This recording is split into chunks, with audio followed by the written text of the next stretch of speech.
कि भगवान देखना चाहते थे कि ये मेरे समक्ष आई है तो केवल ये पापनी नहीं हो सकती है, दुष्टा नहीं हो सकती है, केवल राक्षसनी होती तो मेरे समक्ष नहीं आती। इसने जरूर कोई सत्कर्म किया है। तो कौन सा सत्कर्म किया है? और जब दूर की बात सोचनी हो तो अपने आप नेत्र बंद हो जाते हैं। मानो भगवान नेत्र बंद करके ध्यान में पूतना के पिछले रिकॉर्ड को जरा चेक कर रहे थे, इसने कौन सा सत्कर्म किया है।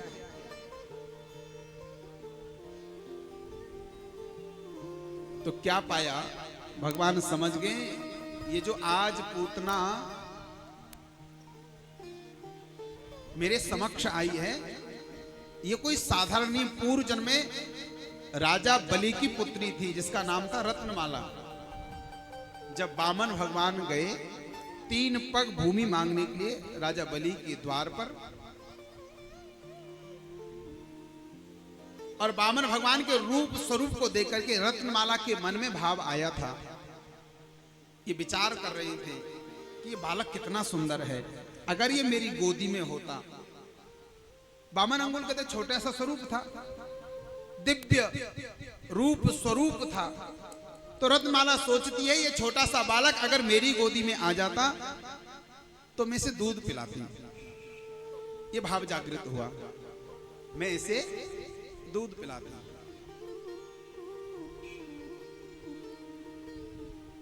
प्रेम से बोलो राधे राधे। अच्छा, आप लोग भी बड़े कमाल के हैं, 2.5 किलो के सिर को बड़ा कष्ट देते हैं।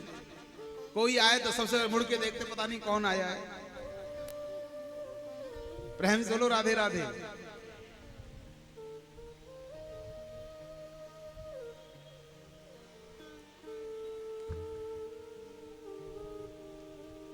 रत्नमाला के मन में भाव आया छोटा सा बालक है, अगर मेरी गोदी में होता तो मैं इसे दूध पिलाती।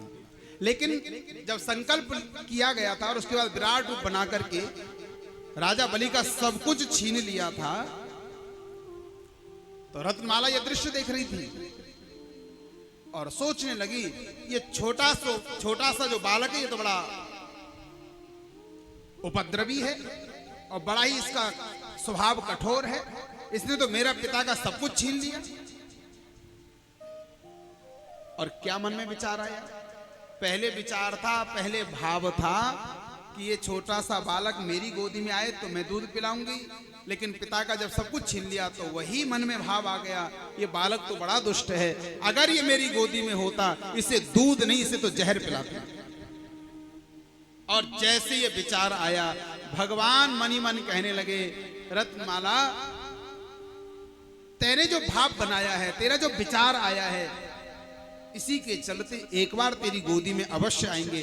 अब चाहे तू दूध पिलाना चाहे जहर पिलाना। और वही रत्नमाला